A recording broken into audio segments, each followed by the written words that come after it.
Welcome to ఏవి tutorial. ఇక మనకి ఈరోజు ప్రధానంగా వచ్చేప్పటికి ఆంధ్రప్రదేశ్ రాష్ట్రానికి సంబంధించి సుమారుగా హెల్త్ డిపార్ట్మెంట్ నుంచి 39,000 వేకెన్సీస్ ఉన్నాయంటే ఇక్కడ రావడం జరిగిందనమాట.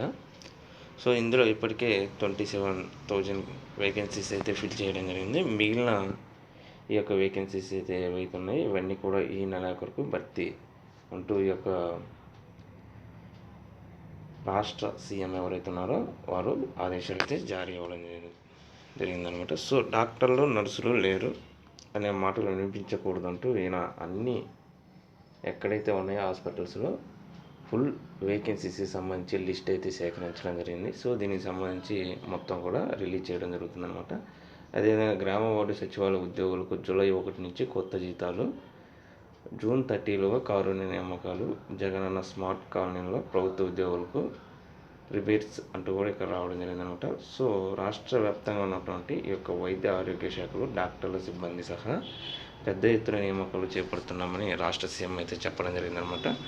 సో రాష్ట్ర వ్యాప్తంగా ఈ యొక్క హెల్త్ డిపార్ట్మెంట్లో ఉన్నటువంటి 39,000 మందిని నియమిస్తున్నామని, ఇందులో ఇప్పటికే 27,000 మందిని అయితే రిక్రూట్ చేస్తున్నారని, ఇంకా మిగిలిన వారిని ఈ నెల చివరిలోగా ఫిల్ చేస్తారంటే ఇక్కడ రావడం జరిగిందనమాట. అదేవిధంగా ఇక్కడ వచ్చేప్పటికీ మనకి వన్ స్టాప్ సొల్యూషన్ 104కి సంబంధించి కూడా ఇక్కడ రావడం జరిగింది. కోవిడ్ సమస్యలకు ప్రజెంట్ ఈ యొక్క ఒమిక్రాన్ కేసులు పెరుగుతున్నటువంటి నేపథ్యంలో హెల్త్ డిపార్ట్మెంట్కి ఇంపార్టెన్స్ అనేది ఇక్కడ ఇవ్వడం జరిగిందనమాట.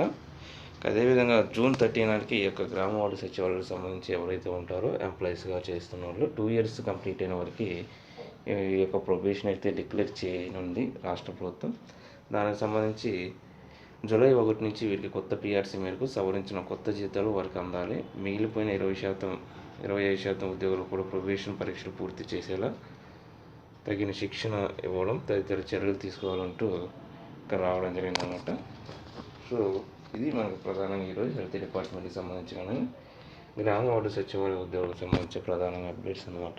ఇలాంటి మరిన్ని అప్డేట్స్ కోసం ఈ యొక్క ఛానల్ని లైక్ చేయండి, షేర్ చేయండి, సబ్స్క్రైబ్ చేయండి. Thank you.